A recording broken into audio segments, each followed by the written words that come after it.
মৃত ব্যক্তির মৃত্যুর পর সর্বপ্রথম যে আওয়াজটি শোনে তা হচ্ছে ইন্না লিল্লাহি ওয়া ইন্না ইলাইহি রাজিউন। শুরুতেই মৃত ব্যক্তি বুঝতে পারে না যে সে মারা গেছে। সে মনে করে যে সে তার মৃত্যুর স্বপ্ন দেখছে। সে কাঁদছে, তাকে গোসল করানো হচ্ছে, নিজেকে গাঁটছড়া করছে, নিজেকে পরিষ্কার করানো হচ্ছে, গোসল করানো হচ্ছে, কবরে নামানো হচ্ছে।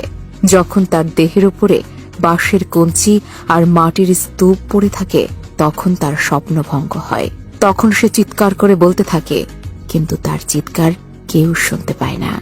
পরবর্তীতে যখন সবাই ছত্রভঙ্গ হয়ে যায় এবং মাটির নিচে মৃত ব্যক্তিটা একা একা থাকে তখন আল্লাহ তাআলা তার আত্মাকে পুনরুদ্ধার করেন। সে তার চোখ খুলে এবং খারাপ স্বপ্ন থেকে জেগে ওঠে। প্রথমে সে খুশি এবং কৃতজ্ঞ যে মহান প্রভু তাকে যা দেখিয়েছেন তা কেবলমাত্র একটি স্বপ্ন ছিল, আর কিছুই না। এবং এখন সে ঘুম থেকে জেগে উঠেছে।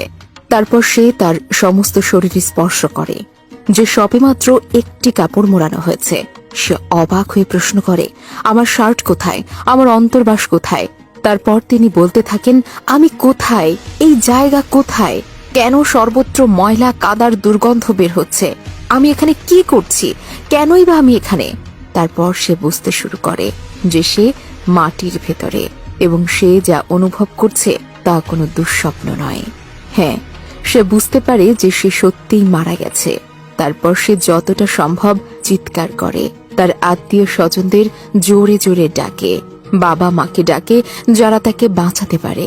অতঃপর বলে ওঠে, ও রাজ্জাক, ও আব্দুল্লাহ, খাদিজা, আয়েশা, উসমান, কিন্তু তারা কেউ উত্তর দেয় না।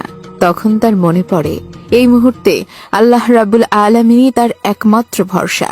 আল্লাহর কাছে কান্নাকাটি শুরু করে, ক্ষমা প্রার্থনা শুরু করে, বলতে থাকে, আল্লাহ আমাকে ক্ষমা করো, হে মহান আল্লাহ আমাকে ক্ষমা করো।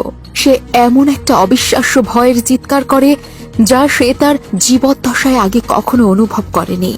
যদি সে একজন ভালো মানুষ হয়, হাস্যোজ্জ্বল মুখে দুজন ফেরেশতা তাকে সান্ত্বনা দিতে থাকে। তারপর তাকে সর্বোত্তম সেবা যত্ন করে তাকে আনন্দ দান করে।